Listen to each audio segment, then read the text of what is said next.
Hi, I'm Andrea Beaulieu. I often bring tips and tricks to communication and speaking for these videos, but today let's talk a little bit about those annoying speaking habits that we all can do if we're not thinking about it, if we're not aware of it. So here are a few. One, upspeak. This is when instead of making a statement and your voice goes down, you make a statement but your voice goes up. So I think that's a great idea. It causes confusion because that sounds like a question. And it also invalidates your statement because now you're wondering, do you have any authority? What's going on there? It can really create some challenges. So try to become aware of those times when you're making statements and making questions and be clear about that. The second one is asking people to raise their hands.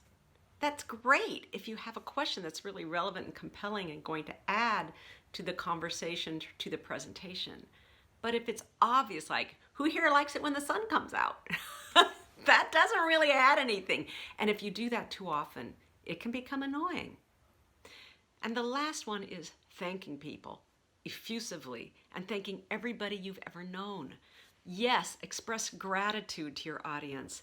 Thank them for their attention and for the opportunity. Although, be careful about that because they are receiving something from you as well. So having gratitude is a really important piece of speaking, but done carefully. But just thanking everybody and their dog is kind of like the Academy Awards, right? People are like, all right, if it's not sincere and really comes from the heart. So watch those annoying speaking habits. All of us do them. We do them when we're not conscious, maybe when we're nervous, and make an effort to take them out next time. And remember, all the world's a stage and all the men and women are players on this stage. Make sure your play is authentically yours. See you next time.